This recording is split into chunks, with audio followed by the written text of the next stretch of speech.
All right, everyone. Hey, we're about to have our damn weekly conversation. I'm in Wood Lane and I'm speaking. I'm going to share something with y'all that I have not done before. Where did I come up with the term I'm speaking? It actually came up, I came up with this term, and my daughter understands why, because it came from her. We talk often and talk almost every day. And she was trying to get my attention as we're talking, like, I'm speaking. And so that's where I got it from, my daughter. My scheduled guest tonight is Mike Drop Barbecue, Mr. Jay Watts. He is by his formal background an accountant. He was in accounting, and he has his channel Mike Drop Barbecue. He formerly Uber Jeep AZ. He's no well. I first recognized him in the rideshare space, but this guy's an entrepreneur. He's not just a rideshare person, and so what I'm going to do is bring him on right now, Mr. Jay Watts. We What's were good? talking. We were talking about 5 minutes beforehand. I mean, we were already up to Oh running man. speed, Yes, and yes. actually that was our little warm up. Now Jay Watts is a track person. He was a 200-meter guy. I was a high 180. jumper, Yeah. and us high jumpers, we do things. We're just off in our own little fucking world. You know, we be all off at the top of the stadium, off to ourselves with our street clothes on, reading Yeah. books and stuff. Whereas Jay Watts is over among everybody. Yeah, yeah, yeah. We ready to run. We ready to run. And that's his personality. Yeah. And I Man. think that comes out as we talk. I'm more of the cerebral person. I'm not saying that he's not, because he this guy thinks on Yeah. his feet, okay, but he just has that sprinter's personality. Yeah. We run fast, we think fast, we live fast. I'm telling you. uh, Yeah. All right. Hey, we got some folk coming through here already. Benton Lee. These must. Oh, Benton Lee. I think I've seen you before. oh yeah, Um, man. Yep. Darius File. Hey, thanks for coming through Yep. here. Yep. You're Yep. someone I've not seen before. That's my man Um, Darius. Porphyry. Porfirio, Ruby Rosa. Yeah. Right. And then Tripoli, Arizona. Okay. Man, Hey Eric. there. Oh yeah. All right. Oh yeah. So yeah. So what my drop or Jeff Watts, what we were talking about starting out or coming into this was he has something he tells everybody is that we're the 300. We're the 300. A We at lot of people 300. there are some people who know from their personal background what 300 mean. I'm going to let Jay Watts talk about where he got it from, but this is where I got it from, and I think it ties in with everything that what we were talking beforehand. Those of you who are Bible folk, when he said we're the 300, first thing that came to mind to me was Gideon's army. And if anybody knows about Gideon's army, that was a remnant.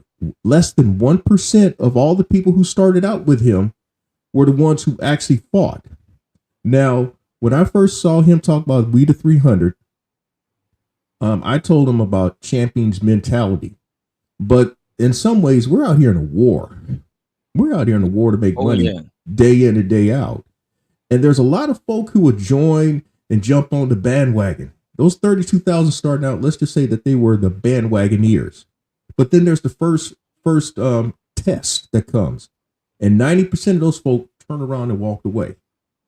They realize, fuck it, I can't do this shit. Yeah. That was Gideon's army. Now, Yeah. and you came from and this is what I tell people about 1111, the alignment of the universe and energy.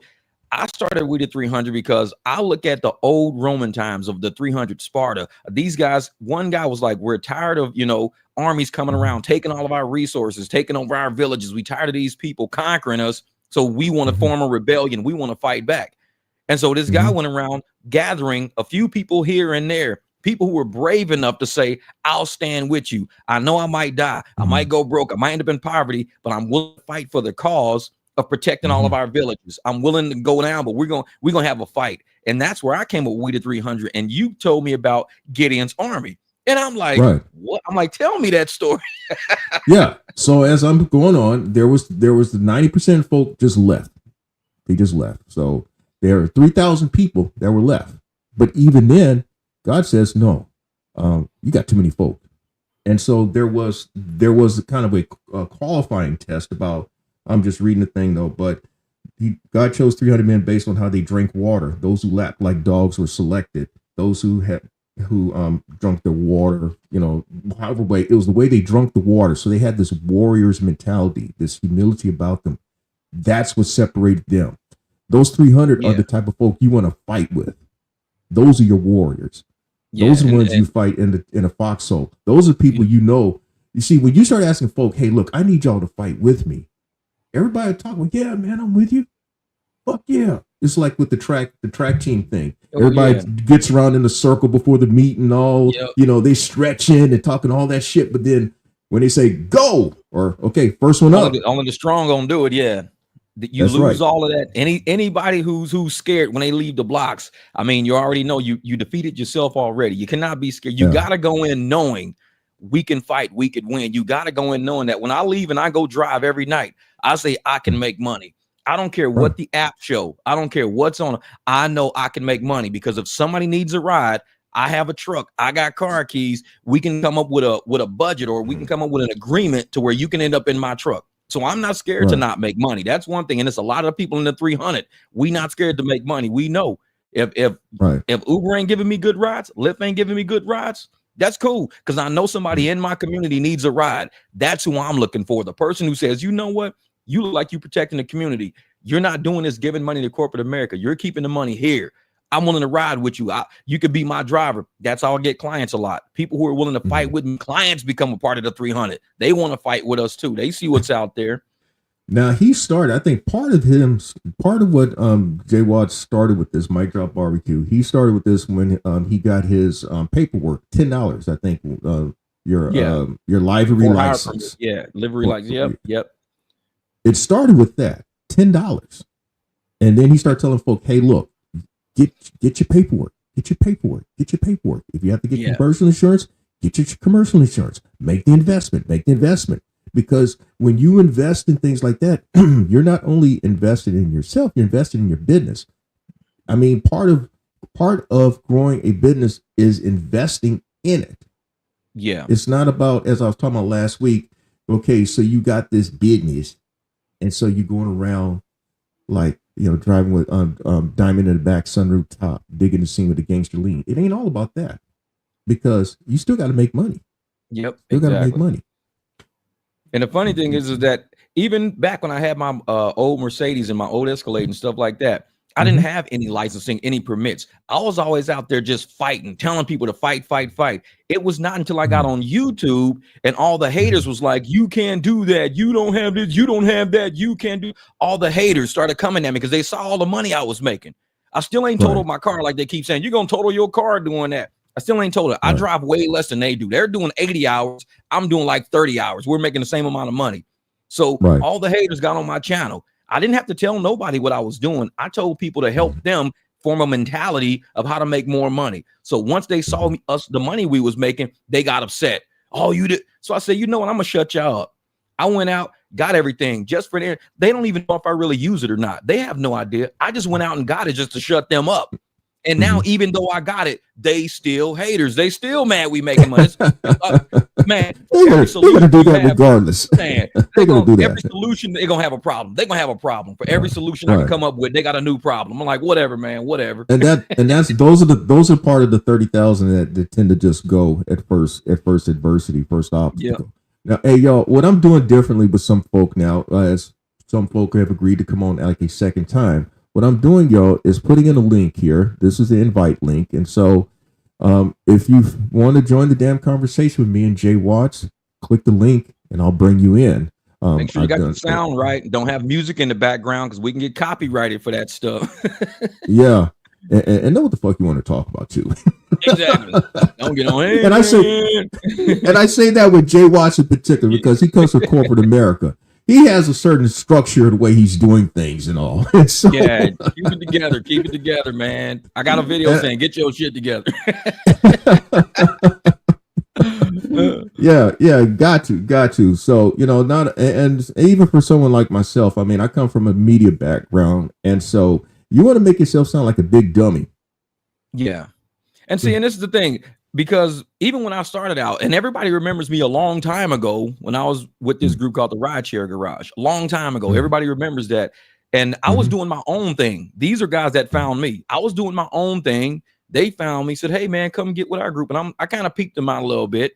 And like you said, you come from a media background. I don't think any of them came from media. So it was kind of like unstructured, it was too much. It was a bit much. They couldn't get it going right.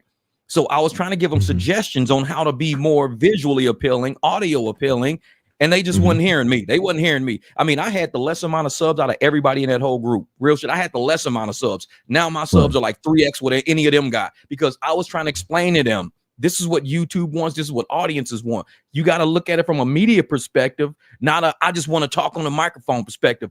Have your shit together when you get on the mic. Know what you're talking about. Know how to present it. And that's how you're going to go farther in the algorithm. If you're just on here, I mean, there's a lot of streamers I see, they're just playing video games, not talking about nothing. The only people that they're attracting are other streamers that are talking about nothing. We're talking about something. We're talking about making money. We're talking about keeping money.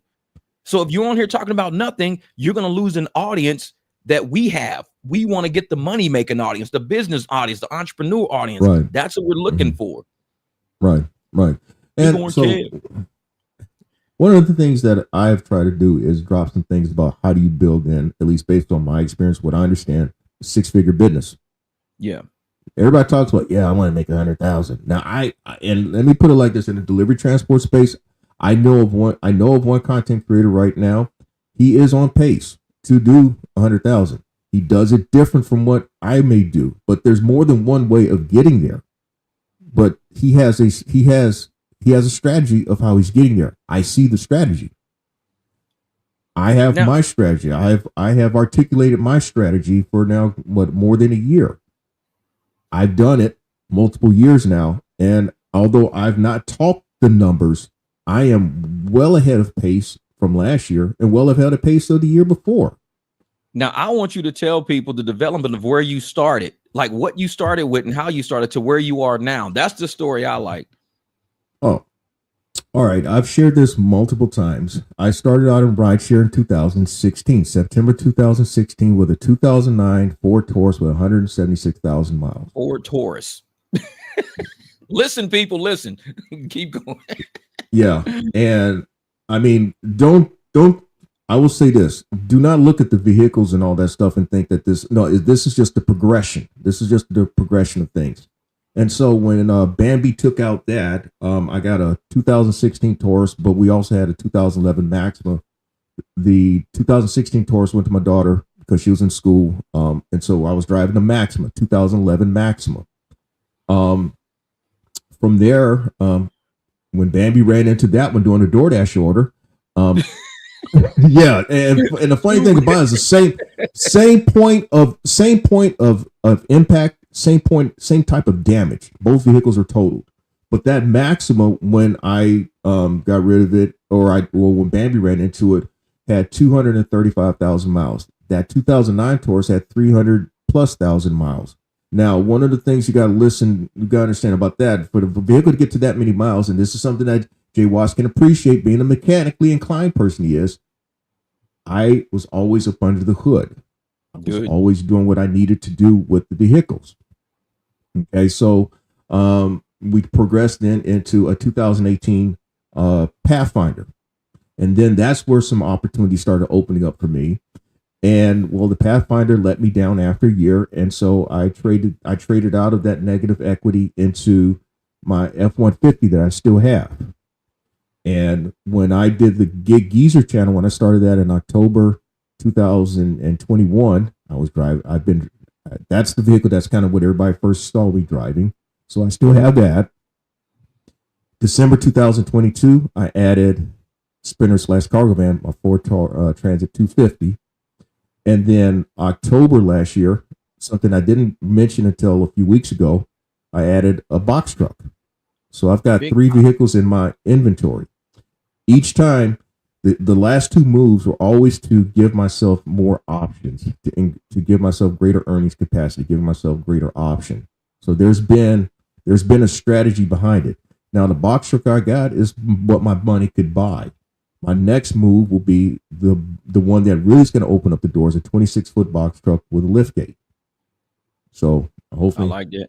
Now, this is what I tell people, even about this channel and yours. We've had content on these channels for years. People are only looking at the content that they see, like today and the last week. I'm like, dig back into the crates. If you want to understand the development, you want to understand how somebody got from where they are, you got to read the whole book from chapter 1 all the way up to what chapter you're on. If you're just jumping in the book right now, you're going to be lost. You're not going to understand a lot. It's going to sound impossible.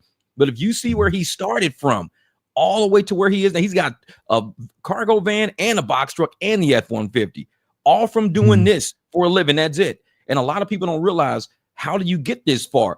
You've got to strategize. You've got to go out there and fight for the money. You've got to, because Uber and Lyft is going to keep you driving the most beat up piece of shit that they can to make profits on your back.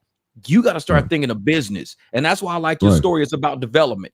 And a lot of people think my channel, oh, your channel is Black SUV. I'm out of touch with this content. Man, I got 1,300 videos on my channel showing how I got to this point. How are you out of touch with content? There's 1,300 videos on here. People, man, they're slow. They're slow.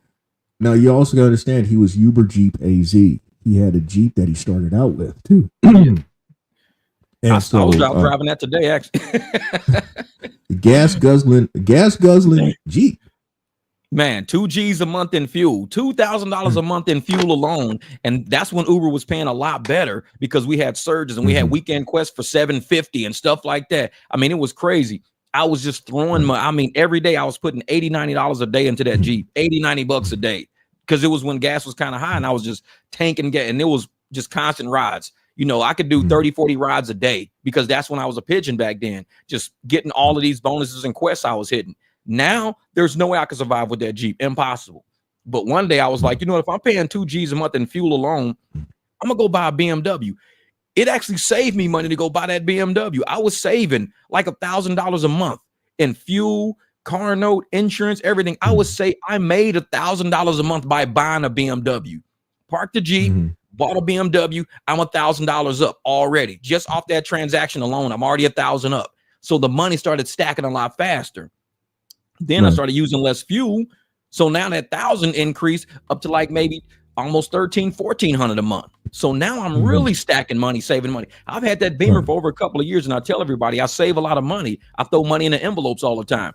I mean, I was sitting on $20,000 cash, and I got 2 car notes now with 20 G's cash for 2 car notes. And I'm like, holy crap. It's business moves. It's strategies are generating profits.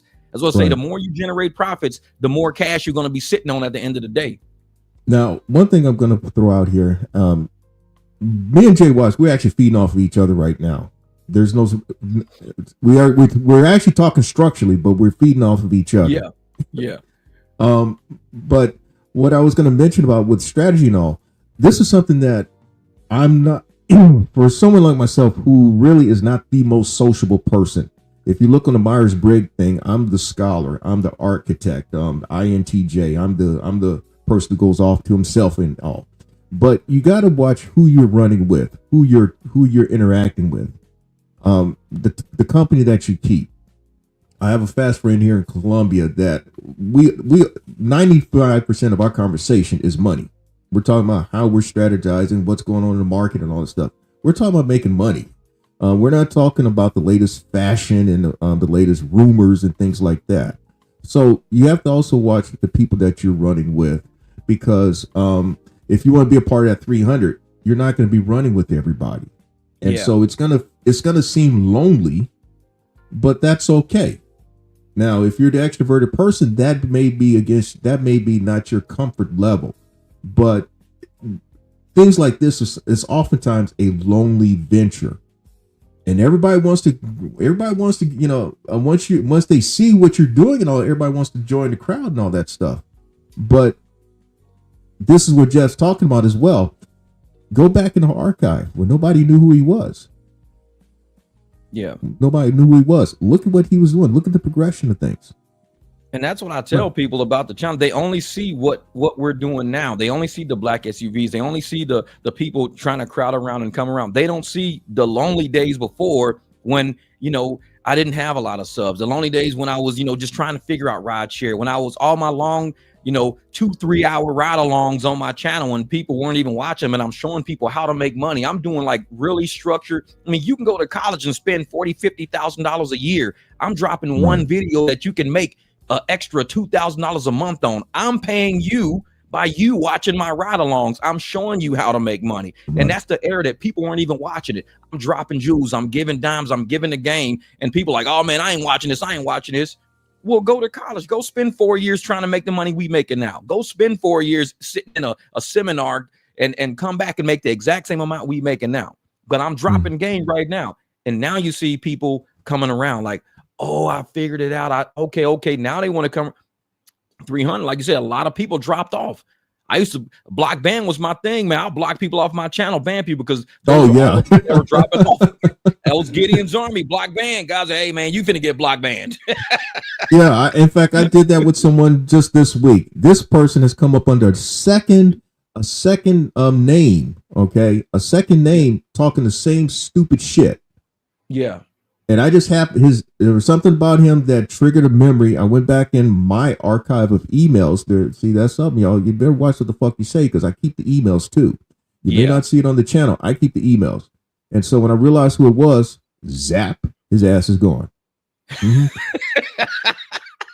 Now, van, get out of here, because we don't got time for that energy, man. I tell people, haters, they're here they're designed and structured to knock you off your grind. They see you on the rise. They're structured to knock you off that so they can be right. They want you to fail. And when they see, if somebody sees you clawing that good mud and you're really getting out of the hole and they keep pulling you back on your feet, they don't want you to win. They don't want you to succeed. Because if you do, it proves them wrong if you succeed, because they calling you a loser. You're a failure. You're a loser. They don't want to see you win. So I get rid of that energy from around me. People like, you can't handle criticism. No, I can't handle haters. It ain't about criticism. I got somewhere to be, and I'm trying to talk to other people and put my money into other people, put all my energy into those other people. I'm not trying to deal with no haters right now. Haters gonna always be a hater. No matter what you do, they gonna hate. So leave them alone. I'm not even bothered with them. All right, I'm gonna acknowledge some folk. I missed Steve Rideshare Rodeo. He's out. Yeah. And then Tapline, we chatted recently. Tapline is from Charlotte. And he just sharing that he got his MC number and DOT number 6 months ago. He operates a sprinter/cargo van. I always say sprinter/cargo van. Some people say, well, there's only one type of sprinter. No, okay, yes, there's the Mercedes van whose plate is sprinter, but there are like the Ford Transit series or the Dodge Ram. They've got. Don't you got? Well, those I got the box truck. It's a Chevy. Okay. It's got the Chevy engine, but it's got the Isuzu interior. In fact, you know what it is. Isuzu is a partnership between GM and Honda. So, but you see a lot of Isuzus, but those Isuzus got that Chevy engine inside of them. But if it's the diesel, I believe it's the Isuzu engine. So, but I've got the gas engine, so it's got the Chevy 3500 engine in there. So it's a gas guzzler. Speaking of which, y'all, I'm going to throw this out there for the delivery transport folk. And by the way, if you want to join the damn conversation, you can hit the link here and join and talk to Jay Watts and I. We're not intimidating you when we said earlier about have your shit together, know what you want to talk about. But, we want you to join the conversation. We listen, we talk, we listen, and we want to learn from you too as well. 26-foot box truck? No, Steve, 16-foot. Yeah, because there's a lot of different ways to do this business, and some people, like I said, I'm more of like the entrepreneur, quick thinker, recognize opportunity and capitalize person. Like I don't really have that fear of talking to people when I'm out. I can go into a completely room full of people I don't know and leave with 2 or 3 customers. I'm just one of those people that do that. And some people are more structured. They like to stay on the apps. They rather keep it on the apps and be introduced to people through the apps. I could walk up to somebody and not even know their name and know their life story by the time I'm done talking to them. They think the apps, being introduced by the apps, is how they want to build their business. I build my business on my community. I find out where people are from, how they're from. If they see the mission that I'm trying to do to retain money in our community, if you're visiting our community and you're giving our community some economy, we should keep that. You shouldn't come to Phoenix and our money ends up overseas somewhere. You're in Phoenix enjoying the Phoenix economy. Leave that money here in Phoenix. Right. Okay. Driving with Ty. He's out of the Washington D.C. area, the capital, the DMV area. That's what they call him. But he's a content creator. Just want to acknowledge him. Now, here's something that that caught my attention in recent weeks. You did a video on the mental health of drivers. Gig War's official. What up, Red? What up?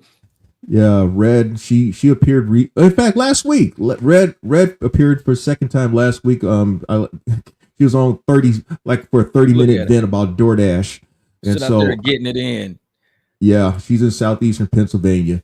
So, Ty and Red, thanks for appearing as y'all have. But Jeff talked about the mental health of drivers, and I'm going to share this with y'all. I've told y'all that I had a health scare back in December. In fact, 2 weeks after 10 days after you appeared in December, I was in a hospital room, man, where I went in for a routine procedure. As you get older, there's certain routine procedures that you have.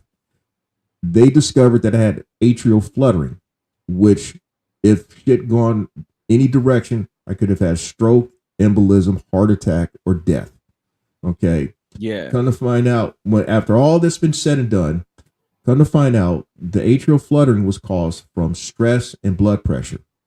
Now, the stress part is me dealing with, the stress part is running the business. But the blood pressure is in part my problem because it kind of my blood pressure went, I thought it was good about a month beforehand, but it was not. It was basically still unchecked. And so it's, I'm reaching to my right though, but I've got a small medicine chest.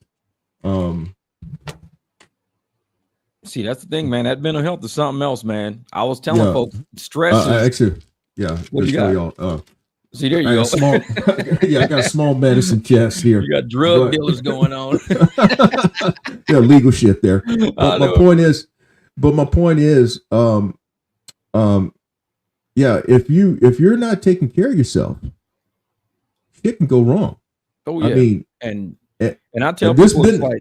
Yeah, especially in the mental aspect of it, because it's something you can't see. Stress, you can't really see it. You only see the effects of it. You don't see it. It's like invisible. And people are getting heart attacks. They're having nervous breakdowns out here. They're just wigging out on people all the time. If you don't check, if you feel yourself getting anxiety, the more you're doing this, you need to take a break. I tell people all the time, go sit in the parking lot, listen to some music, wipe your car down. If you feel like driving, drive. I talk to homeless people and shit when I'm out kicking it. People be having stray dogs and shit. I'm out there talking to them, hanging out with them. Anything it can do to take your mind off of anything stressful, whether it be traffic, whether it be an argument with a passenger, anything else. There's so many different ways in life you can alleviate that invisible danger called stress, because it will build up. And if you leave it unchecked, it's going to start affecting how you make money and the fact if you can or can't make money. Right. Well, I've also shared, that last year I went through a lot last year. Even though I made money and all, I did go through a lot. There's a lot of things that we don't talk about as channel content creators, because really there are things that we don't need to be talking about. Yeah. But when I tell folk that, hey, I have my more than my share of sleepless nights, this stuff ain't no cakewalk, man. I'm constantly, it's like, You're constantly playing chess. You're constantly thinking 10, 12, 15 moves ahead, because as Jeff know from just basic business management, the effective manager is constantly reassessing everything. They're looking for those trends. In fact, I shared something with y'all when it came to the Sprinter/cargo van. I looked back when it came to the three previous years, while I was doing well, even though the market conditions were what they were.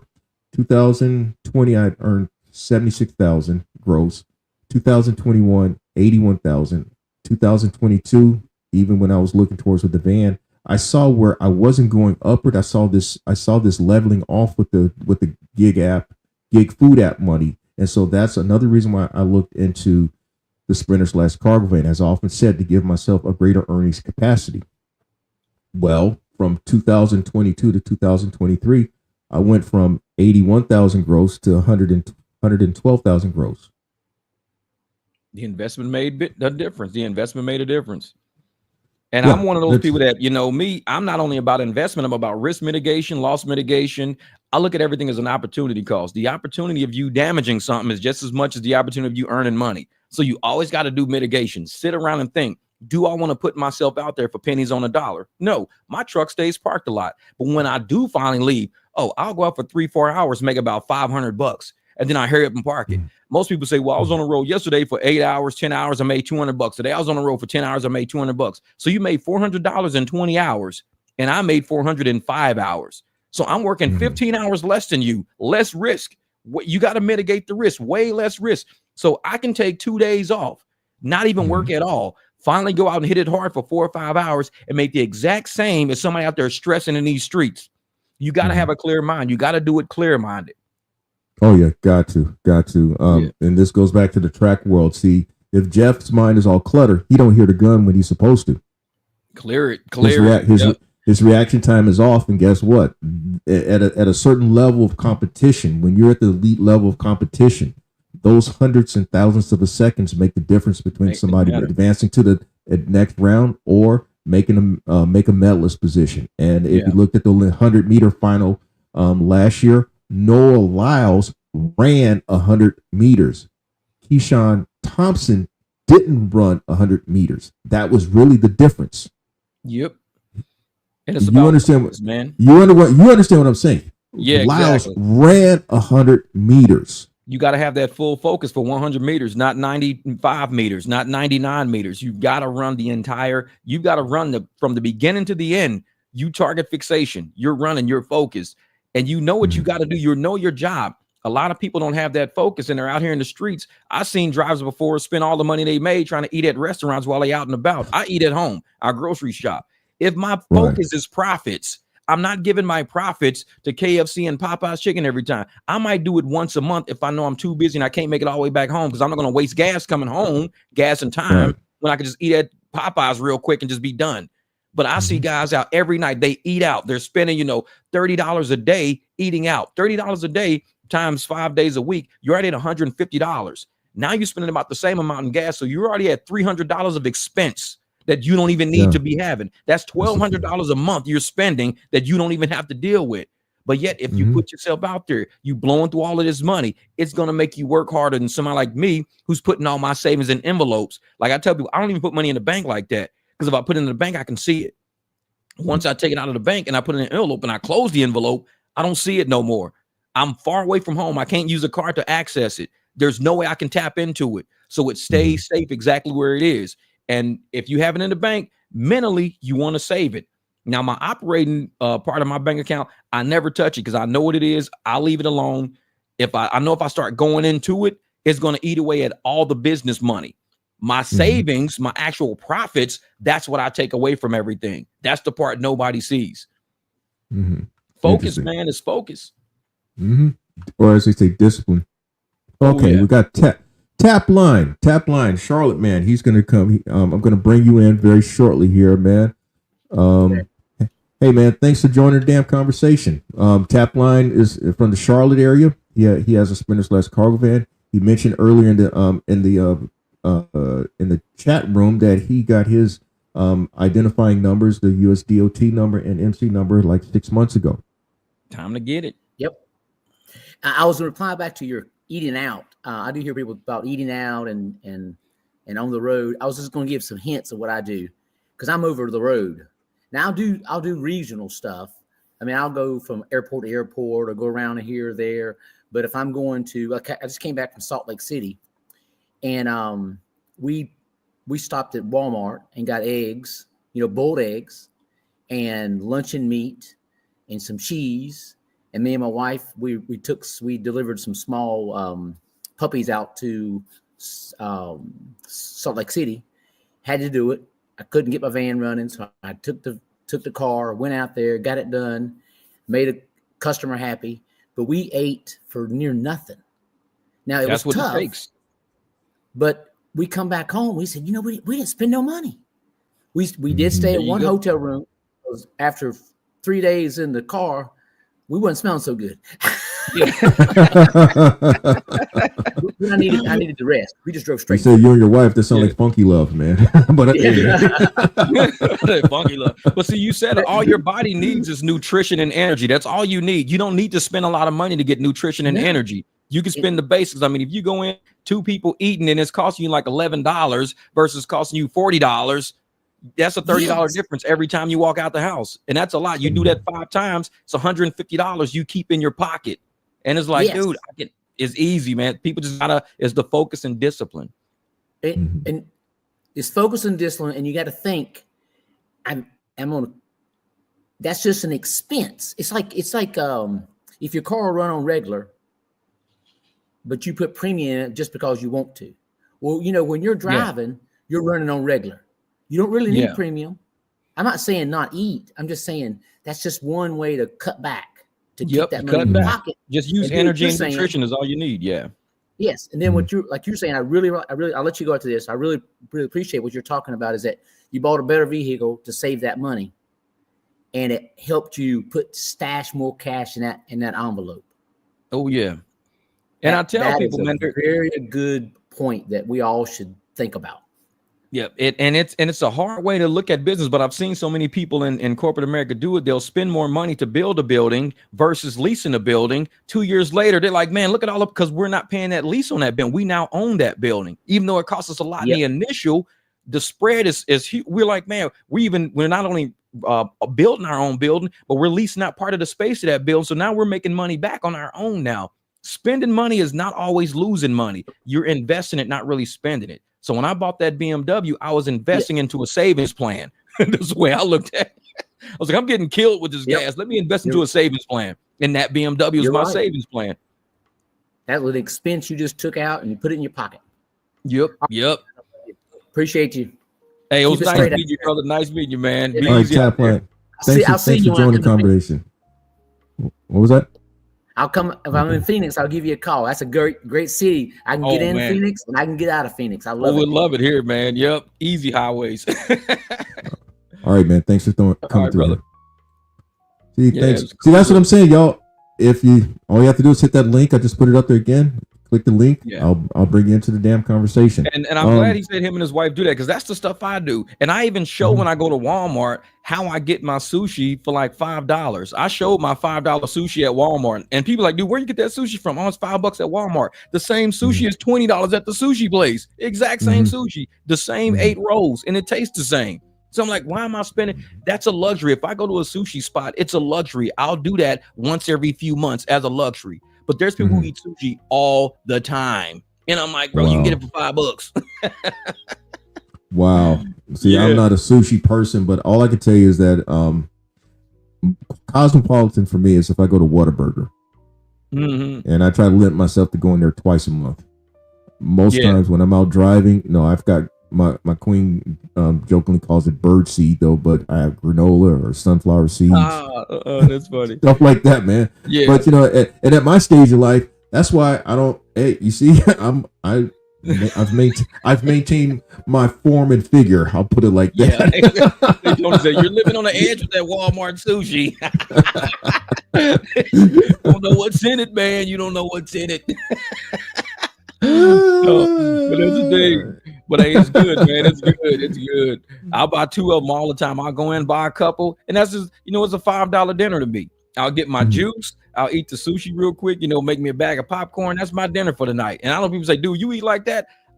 For now, I'm eating like that because I'm not going to the gym like I used to all the time. So I can't just pack on a ton of calories and a ton of pounds, and I'm not going to the gym. So I have to let my metabolism do most of the work right now. So therefore, I don't intake a whole lot of food and not output all that energy, because I don't want to be like, trying to get out of my car, my stomach's hanging over my pants. Like, no, I'm not trying to do all that. Like, no. So I lessen my intake. Oh boy. Like everybody think I work out. I'm like, I don't work out. I just don't intake a lot. I let my metabolism burn everything. It was like, I ain't got no gym membership. Lost that a long time ago. It was like, no, man, I don't have one. We got to stay healthy, man. And back of me is a weight bench and some weights. So among other things. Yeah. I got a weight around there somewhere. Like, I used to hold the dogs down. I'll put a dog leash around it so my dogs don't run off, and I like put the weight. Oh, you put the 25 pound. Put the 25 pound on there. Let the dogs, like, he can't go nowhere now. You stuck. It's like he ain't pulling that. Like, well, that 25 pound, I tell you, since you're the auto mechanic inclined guy, you can appreciate this. I paid someone to replace, speaking of that 2011 Maxima, so we're talking back in 2018 when this happened. I paid the guy $450 back then to replace a wheel bearing. Okay. Well, when I realized what he did, to get that wheel bearing off, 25 pound weight. Yeah. Knock the shit out of it. Knock the shit out of it. I mean, if it's bolt on, then all you got to do is just hit it, and it should fall out of it. But if it's pressed in, that's different. It's like, so I don't know. Yeah. Well, I saw folk on YouTube tapping it with a hammer. I'm like, I got a hammer, but it ain't doing nothing. And so I'm like, okay, let's try it this way. I remember working on something else years ago with my uncle, and he knocked the shit out of it with something. And so I got that 25 pound weight, and it came off. Bam. And it just, like I said, you take the bolts off, hit it, it falls right out. But me, I got press kits. So all I do is I'll just hook the press kit up to the front, to the back, hit the air compressor. It's in. It's like, that's it. It was like, I got air compressors all over the place. He was like, dude, why do you got so many air compressors? Because in case one stops working, the other one better work. I'm not doing this by hand. Hell no. Speaking of which, now here's something else you can appreciate. Now with the box truck, y'all. Now I have in many videos talked about certain things that I've worked on with the van. I've not talked about the F-150, but today is another example with just doing certain things. Knowing like DOT or the state police is always looking for a way to pull you over. There was one of the marking lights on the box of my truck that went. Apparently, it got knocked out by a tree branch or something like that. So, after doing some research, I found a place that sold the marking lights. It was a marking light. I don't have the picture of it, but you know those amber color or red colored lights that you see lining the truck. Yeah. Well. Actually, no. You could use well, you know, there's the wiring that comes up through the frame, and then there's a couple of screws that keep it in place. Well, I got my old ass up there on the ladder, and come to find out, the way they had it set up, you had to hot wire because it's an older truck. You had to hot wire or splice together the wiring that come out the truck and to the wiring inside of the light. I did that, and the light's on there, and it's working. Then there was the other marking lights, like what you see on the trucks, like on the cab of the truck, those lights, those usually like a series of 5 or 6 lights. Well, one of those had been out for a while, and the guy was like, well, you may have to go to Chevy for that. Come to find out, all I had to do was go to AutoZone and pay $8 for 2 5-watt lights. And what I did was yeah. And so with mine being like that, is my truck is not the traditional big long straight truck. Mine is where the cab can lean forward. So that allows me, even, you know, like when you're going to work on the engine, right? Yeah. So all I had to do was lean the cab forward, get on the ladder, unscrew the light, take out one, and replace those. Now I got all the lights working. And I think it's so crazy how easy it is to lean cabs forward. That is crazy to me. Like, they look so heavy, but it's like, no, they're not. You just unlatch it and you get in the front and you pull and it just comes forward. But it looks like it's so heavy. And I'm like, I used to work on 18 wheelers and stuff like that. And before I started, I was always thinking, man, how do you get that whole cab to lean forward? You need like 2 or 3 people to pull it. It's like, no. It's a couple of release switches on the side that you use. I've gotten better with it now, but it's a little release switch on the side that you pull one down, you grab, and then you pull forward, and then it locks. Yeah. And then to unlock it, you pull it forward, and then just kind of bring it down lightly and make sure that the release catch is open so that it sits in, and then you just close behind it. Yep. Even on the 18 wheelers, that's me back in the day with my escalating front, but I got a big old truck. I pulled the cab forward on the big truck and everything like that. There you go. Yeah. So, like, and that's what I used to do. I used to work on 18 wheelers in a Home Depot lot because they would break down and they would call me and say, hey man, I heard you're a mechanic. We're over here at Home Depot. The truck won't start, or we need a new fan clutch, or, you know, a serpentine belt is all jacked up. So I get in my Escalade, we drive around to the truck shop, I go pick the guy up, drive around, buy all the parts and everything, get back to it, fix the truck and all that. The guy be like, hey man, here's $500. He said, because I went to the dealership or something like that, they'd be done hit me for like $3,000 by now. Right. This is with the tow and all the work. This is, man, they've been hitting me for like 3 G's. Here's $500, and we be dealing with it for like maybe 2-3 hours. So for me, $500 in 2-3 hours of working on the truck, just driving around picking up parts, I'm like, dude, that's easy. Let's go. Let's do it. Well, I know that we're not trying to be all the mechanical shit and all, but because I understand that not everybody's mechanically inclined. Now I got to say this when it comes to me. In fact, I joked with my queen about it today. She said when she first met me, she did not think that I was mechanically inclined. And I tell people, and I'm like, you don't have to be mechanically inclined. Just know enough about mechanics not to get ripped off. That's it. You don't have to be, you don't have to work on a car. You don't have to own tools or nothing. But at least if you have a car, let's say you got the Maxima, go on YouTube, look at Maxima videos for the repairs that have to be done. And then when you talk to somebody about that repair, then you know $800 is too much because you've seen it on YouTube. It only takes 30 minutes.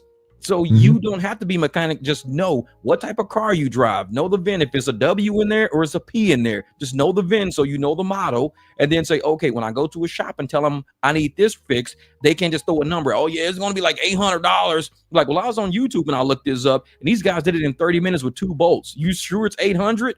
Oh, let me check. Let me check. Oh, yeah, okay. Yeah, it's 375. Yeah, I thought so. It's like, yeah. Just, you don't got to be just know mechanics. Just know it. You don't have to be inclined. Just know. Now, this is something that this is something that Jay Watts used to talk about a lot, though. But I've been trying to get find pictures or take pictures, but I have not been able to successfully do it. And I pass by them all the time. Short buses.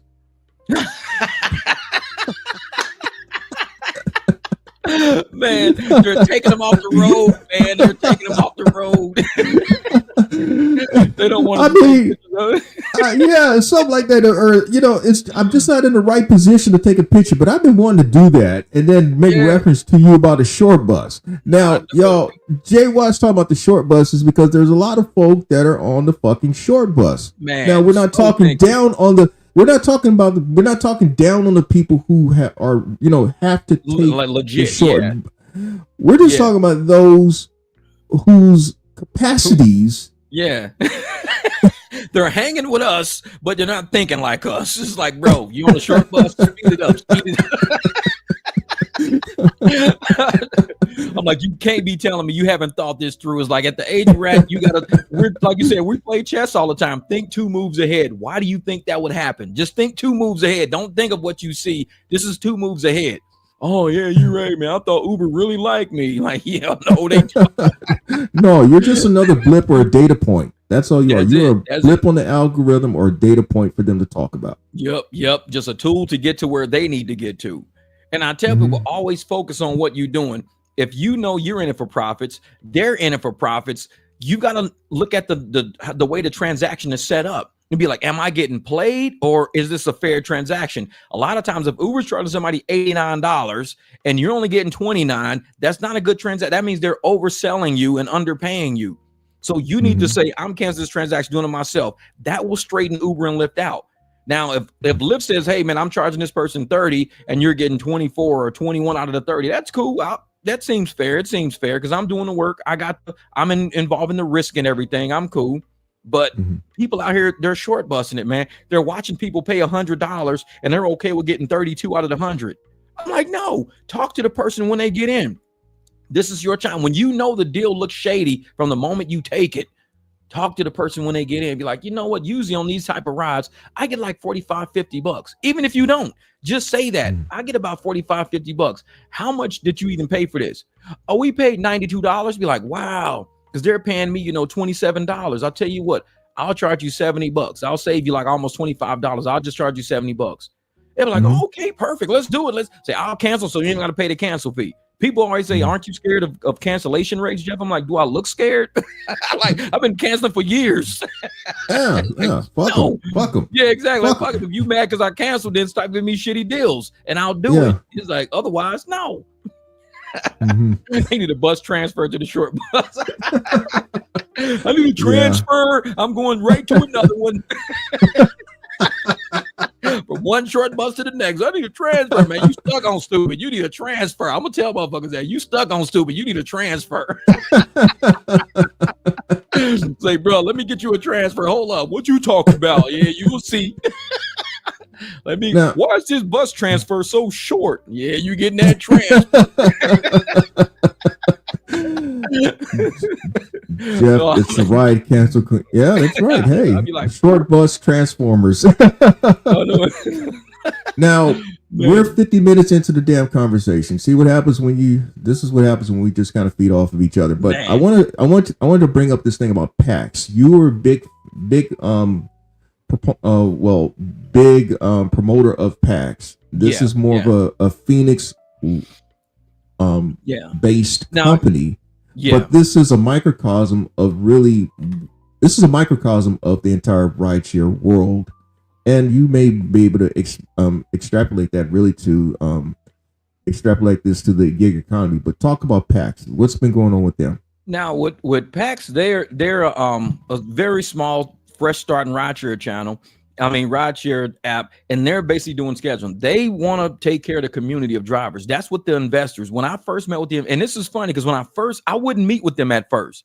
Like they tried to meet with me 2 or 3 times, and I'm a podcaster. I'm a YouTube channel. My dream is to blow my YouTube up, maybe get syndicated with another group of YouTubers, and we all make a living doing that. That's what I wanted to do. So I step carefully, and I don't link myself with anything that might jeopardize where I see myself down the road. So I never wanted sponsors. I never wanted nobody on my channel because I wanted to do my own thing and see where I could end up. So even with Jamil, Jeff, they want to meet with you. I said, no, I'm not meeting with nobody, man. Dude, they just want to talk to you. No, I don't want to meet with nobody. Finally, I met with them, and I'm glad I did because what they were saying is that they see how rideshare is ripping off drivers. They saw it. So I'm like, and I'm talking to the investors. I'm like, dude, exactly. He says, yeah, man, I took a ride with this driver, Danny, and, they ripped us off. And, I'm like, dude, this is wrong. And I'm talking to other drivers, and I'm seeing everybody ripped off. And these investors got pockets. They got deep pockets. So they invested into an app. They started helping build the app that Danny were working on and stuff. So they're investing into it to build it for Phoenix to make sure drivers get an equitable share of the transactions and riders aren't getting gouged. I like that. I was like, bro, I'm with that. And I was like, dude, we'll even sponsor your channel. Cool. Let's go, man. Let's do it. I'm talking to the investors. So you know me. I say you never know where something can end up. You can't predict where things will end up. So I'm working with PAX, and PAX is working with me, and we're out there and we see drivers doing it. And I'm hearing all this good chat. I'm hitting all the good chat, man. It's like, oh yeah, man, PAX is going to do this and PAX is going to do that. And we're going to do this. I'm like, cool. That's what I'm about. But you got to realize I'm a man, not just of words. I'm of action. If you say you're going to do something, do it, or I'm going to call it out. I don't care how you feel about it. If you're not doing what you said you was going to do, I'm going to call it out right off the bat. And there's a few instances where I've had to call out, not PAX, the investors who live up to their word, to say, we're going to help you guys build an app. The investors live up to their word because they believe in what they're building. They believe in helping drivers.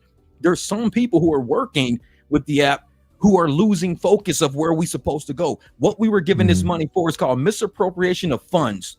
So when you start misappropriating funds and putting the funds on things that are outside the energy of what we talked about, I'm going to say something about it. And we're talking about teams. We're talking about building teams. I'm a believer in teams. The 300 was a team concept. Everything else, that's what I'm about. But when you start getting with people, and people start, like you said, man, people start dropping off. You got to cut people off. And people start getting too close, and they start forgetting who I am. I've been a podcaster the whole time. I'm not nobody's employee. So PAX sponsors me because they believe in the platform, and I believe in them enough to talk about them on my platform. So me and the investors, we're good. We're tight. This is what we're about. I'm going to help them. But I'm also going to help them when it comes time for them to get people in the administration to run it right. Oh, I'm gonna speak up because I've been in administration. I've been in corporate. I know when people start losing focus and saying things they're not really doing. Now, I'll tell you a story about something that irritated the hell out of me. I probably shouldn't tell this story, but I'm gonna tell this story. But it irritated me one day, and it has nothing to do with the investors, nothing to do with PAX at all. It has to do with the people who are trying to run it right now. And they know, they can tell you Jeff's not lying. You can never call me a liar. You can hate me. Say I'm in, but you can never call me a liar. One day, Derek from Hum hits me up, and Derek sends me a screenshot. He says, Jeff, the people at PAX, there's people at the airport saying that they're kicking drivers with pack stickers out of the airport.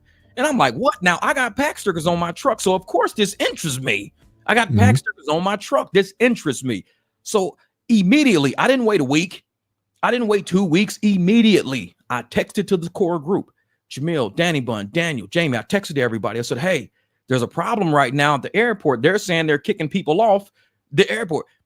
The group told me that's a rumor. That's bullshit. Ain't nobody getting kicked off the airport. I'm like, because I'm up there all the time. And I'm like, and I'm saying this in the group. I know because I'm up there all the time. And I got pack stickers. And they're saying they're kicking people off. Oh, Jeff, these are just haters, man.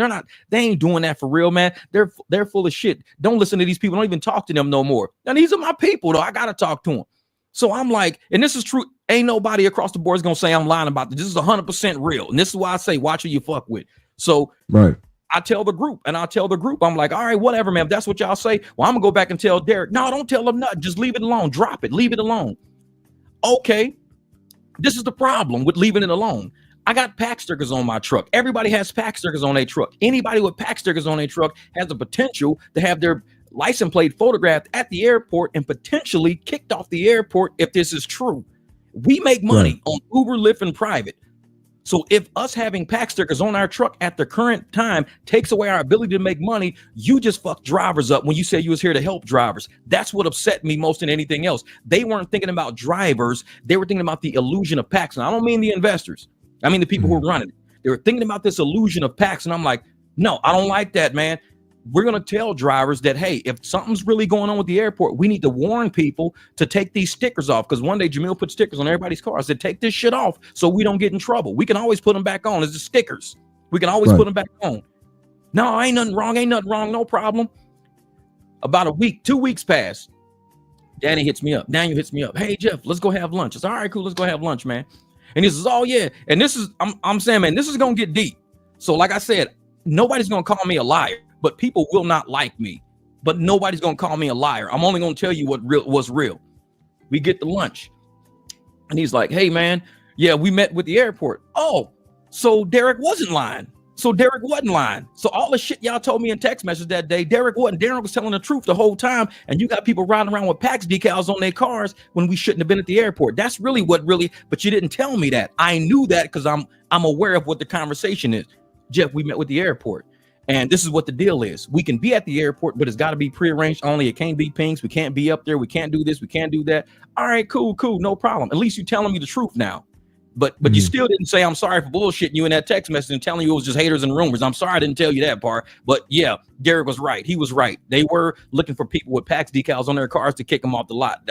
Now you're telling me the truth. Cool. We're past that part now. They sit there, oh yeah, and by the way, the airport don't like you. And I told this on one of my live streams. Oh, the airport don't like you. I'm like, for what? He said you were up there cussing people out. I was like, I wasn't up there cussing nobody out. Yeah, the day we met up there, they said you was cussing somebody out or whatever. I said, dude, that's on my live stream. It's recorded. From the time that guy got there to the time I left the airport, it's all on video. It's recorded. So I sent Daniel the link to that live stream. I said, dude, here's the link to that live stream. You go back to the airport and you tell them that they're liars. I never cussed nobody out. They're liars. But yet, bigger than that, the fact that Jamil and Daniel were at the airport. Jamil was next to me the whole time I was at the airport talking to the airport guy. Jamil was right next to me the whole time. This is what I mean about team. You sat there at the airport and let them people say I cussed people out and that I was kicked off the airport property. I was banned from the property, but you know I'm doing airport rides. You know Lyft sends me rides. You know Uber sends me rides. You know I have not been banned from the airport. But you let that guy sit in y'all face and lie to y'all about me, paint a picture about me, that I'm banned from the airport, that I'm cussing people out, and y'all never checked his ass. Because I would have checked him right on the spot. I checked him on my live stream. That's some cowardly shit there, man. Man, after I heard about that, I did a live stream and I checked the live stream. I've been told people on live stream, I have a live stream showing I was up there the whole time and I never cussed a dude. I checked his ass because I know the airport watches my shit. Please do. And I told him, y'all are liars. And I showed that I had just did a Lyft ride that day. I do Lyft rides almost every day up and back and forth to the airport because I live by the airport. I was not banned from the airport. So to sit there and let that man paint a picture of me, like I said, The investors are straight, man. The investors are doing exactly what they're supposed to do. They all promise. But the way that these people are running it, don't you sit there and let them shit on a YouTuber. You shit on the voice of drivers up there and tell them that I'm up there cussing out drivers when I'm not, that I'm banned from the airport when I'm not. That's your time to say, bro, we know Jeff. He ain't up here cussing out nobody. Jeff will laugh with you and joke with you and crack up with you when he ain't cussing nobody out. I was standing right next to him. That's when you check their ass on the spot. You don't let them talk shit about me and come tell me, oh yeah, they were up there, you know, at the airport saying, you know, you're cussing people out and you're banned from the airport. And y'all didn't stand up for me? No, I mean, we don't want them to hate PAX. I mean, we let them talk shit about you because why would we want them to hate PAX? I mean, so you threw me under the fucking bus to make PAX look good is what it is. This is what I'm saying.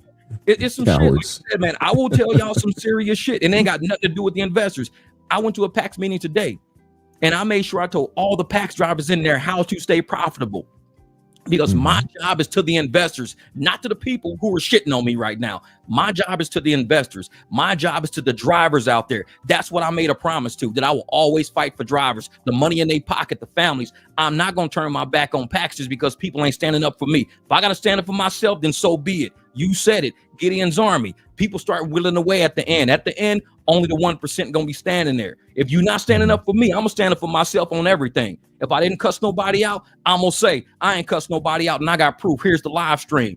That's what I'm going to say. If I didn't get kicked off the airport, hey, here I am doing lift rides. What do you mean I'm banned from the airport? Don't let people sit up there and talk shit about me when you claiming to be on my team and on my side. Don't do me like that, because I wouldn't do a real one like that. I'll be like, wait a minute, what do you mean? Now, hold up, man. Let me check. Let me make a phone call real quick. Don't sell me short. Don't sell me out like that. Don't do me like that, because I wouldn't do nobody like that, because I'm not cut like that. I know I got a mouth on me, but they got to realize when I'm out fighting for my people, I fight for you even when you ain't around. When you ain't around, best believe I'm standing just like this for you. But don't let me not be around and you tuck your tail and let people talk shit about me. Don't do me like that, because I'm online, man. They see me all the time. They're, oh yeah, that driver, fuck him. You know, if you see him up here, he cusses people out. No, I don't. Who? Name a name. Name a date. Who? Because I don't even talk to nobody up there, man. That's dude. Like I said, I could say some real shit right now, but I'm gonna keep building this app, man. I made a promise to these guys, and I'm gonna build this app, and I'm gonna make sure every rider on this app gets the best treatment they can get when they use PAX. I'm gonna make sure every driver on PAX make sure they do, because we owe it to the investors who live up to their word. We owe it to them. Right. That's the least you can do. Then if they're doing their part, then you do your part. Exactly. Exactly. That's how you do business. That's it, man. Business is rough. Corporate is rough. Corporate is rough. But I was designed for that shit, man. I did it for most of my life. It's rough. I give you a small example that he's talking from one end. I'm going to talk from another end. When being an insurance agent that I am, I earned a guy's business. He said, if I got a problem, who will I call? I said, me. He was my customer until he went out of business. Because whenever he had an issue, he can call me. Simple as that, man. That's how you do business. You do what you say you're going to do. In fact, this is one thing that they often tell you in Business 101. You undersell yourself, but you overproduce in doing what you say you're going to do. That part. So you don't. So you're not talking about. Oh no. Just it's all. The proof is in your actions. The proof is in what you do. That part, not in what you say. Because like I said, people say a lot of things, and we're losing focus. And we have to make sure the focus maintains on drivers. If we always say we standing up for drivers, we speak for drivers, good or bad, we standing up for drivers, then we need to lose our egos and stop trying to be, higher than a driver. I tell people, I don't care what you drive. I need you to make profits. I need you to stay in business. You need to stay fighting with us. I don't care what you drive. But when some other people are saying that certain people don't have the equipment to roll with us, my team is even outside of PAX. I've had my team before PAX. So my team ain't gonna drop off just because I'm still gonna take care of my team outside of PAX, even if they can't put their cars on PAX. I'm not leaving nobody behind. I was with the 300. Right now, I'm helping investors who made a promise to us, and we made a promise back to them, and that promise is gonna happen. I believe we can build an app in this city, and we can prove that we can do it here in Phoenix. So other cities are gonna fight against Uber and Lyft. We can do it. It's not gonna be easy. It's not gonna be nice. It's gonna be a whole bunch of back and forth, but I'm telling you, man, it's going to be rough. It's going to be rough. And I'm okay. I'm down with the fight. That's what we do. I'm down with the fight. Thank you, Slide to Raw. All right. Well, I'm going to give acknowledgments to Slide to Raw. This must be someone that Jeff knows. Porfirio. Oh yeah, that's my buddy Sly out there. Porfirio. Thanks for coming through. Oh, Malcolm, yeah. I noticed you, man. Thanks for coming through here. Daytona's been through here the whole time. Yeah. Kane Wins has been through here the whole time. Young boy, I saw. Antonio, thanks for coming through here. Rig CH, he's from the transport side. In fact, he chimed in last week. He was out in California somewhere delivering. Mr. Cortez Alex, I remember you coming in on the conversation a few weeks ago.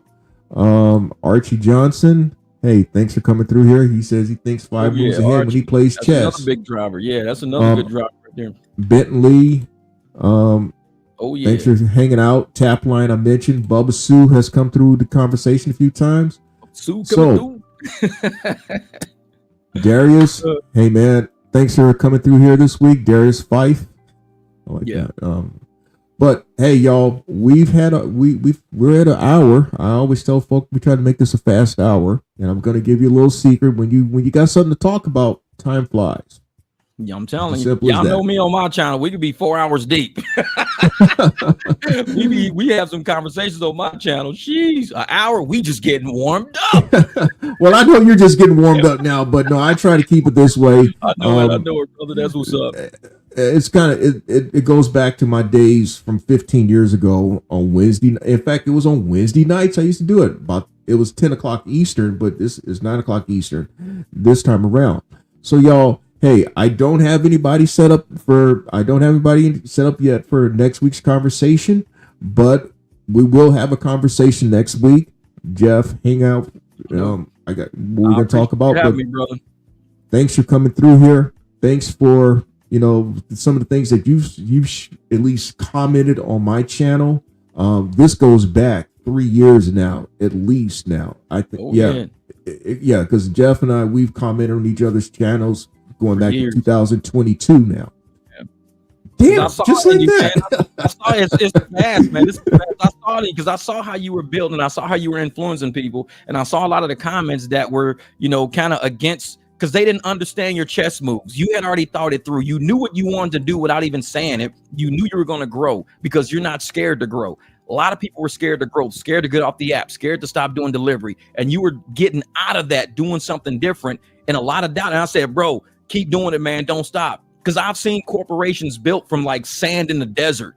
Don't stop, man. Just keep going. If you stop now, you're just going to be a foundation that never put frames up. Start putting the frames up. Start putting the walls in, start laying electric, and look at you now. 3 years later, you did everything what you said you was gonna do. Bam, bam. That's I'm gonna say this personally. I've said this to my queen.